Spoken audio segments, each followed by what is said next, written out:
Speaker साहब, ये चीज़ साबित हो गई है कि अदलिया आज़ाद है और इस मुल्क में कानून का बोलबाला होगा। जनाब स्पीकर साहब, तहरीक आदम एतमाद पहली दफ़ा नहीं आई है। 70 साल में बहुत से वज़ीर आज़म के ख़िलाफ़, बहुत से हुकूमतों के ख़िलाफ़ तहरीक एतमाद आई है, लेकिन उन लोगों ने उस तहरीक एतमाद का सामना किया है।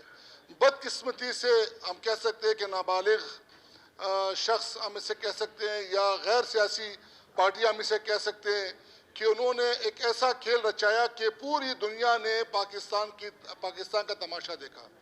पूरी दुनिया ये तमाशा देखते रही है कि जब डिप्टी स्पीकर साहब ने रोलिंग दी कि ये अदम एतमाद मुलतवी कर दिए, रिजेक्ट कर दिए एक बैरूनी साजिश के तहत कि अमेरिका इसमें इन्वॉल्व है और तमाम ये सियासी पार्टियां जो है ना एक बैरूनी एजेंडे के तहत जो है ना ये अदम एतमाद लेके आए हैं।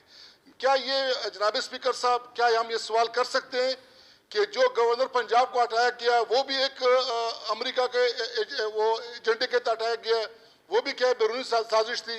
जो आपने वजीर आला पंजाब को हटाया है, क्या वो भी बैरूनी साजिश थी? या जो आपके अपनी पार्टी के लोगों ने आपको छोड़ा और आपको कहा खैरबाद कहा, आपकी पार्टी को खैरबाद, क्या इसमें भी जो है वो अमेरिका इसमें इन्वॉल्व है? तो जनाब स्पीकर साहब, एक खेल रचाया गया, एक तमाशा लगाया गया और एक रूलिंग दी गई है जो अदम एतमाद है उसको खारिज किया गया है, उसको फारिग किया गया। लेकिन जनाब स्पीकर साहब, तमाम सियासी पार्टियों का रुख जो है ना वो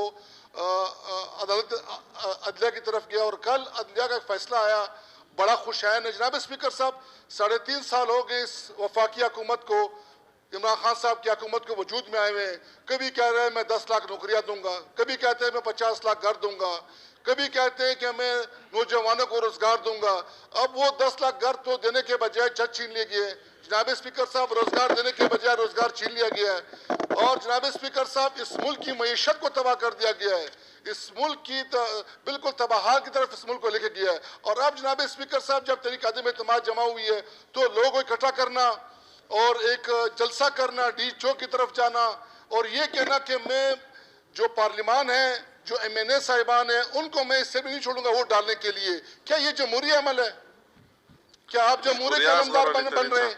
क्या ये सियासी वर्कर का यही तरबियत है कि वो ये अदम एतमाद को बचाने के लिए अपने तमाम वर्करों को बुलाए? जनाब स्पीकर साहब, तमाशा लगाया गया है। लेकिन जनाब स्पीकर साहब, हजरत मौलाना फजल रहमान साहब ने इलेक्शन के बाद जो बयानिया जारी किया है, आज 3.5-4 साल हो गए, आज वो बयानिया साबित हो गया है कि न ये हमें रोजगार देगा, न ये हमें घर देगा, न ये हमें तालीम देगा, न ये हमारे जो है ना और भी जो पाकिस्तान के मसले मसाइल है, न खारजा पॉलिसी पे ये मुल्क आगे तरक्की करेगा, न दाखिला पॉलिसी पे करेगा। जनाब स्पीकर साहब, जो बयानिया जमीयत उलमा इस्लाम हज़रत मौलाना फजल रहमान का था, आज वो साबित हो गया और हम अपनी पार्टी की तरफ से, अपने साथियों की तरफ से, PDM की तरफ से हम अदलिया को खराज तहसीन पेश करते हैं कि आज जो है ना वो ये आज आइन जीत गई है, आज आइन जीत गया। आप जनाब स्पीकर साहब को पता है कि पंजाब असेंबली में क्या तमाशा लगाया गया है।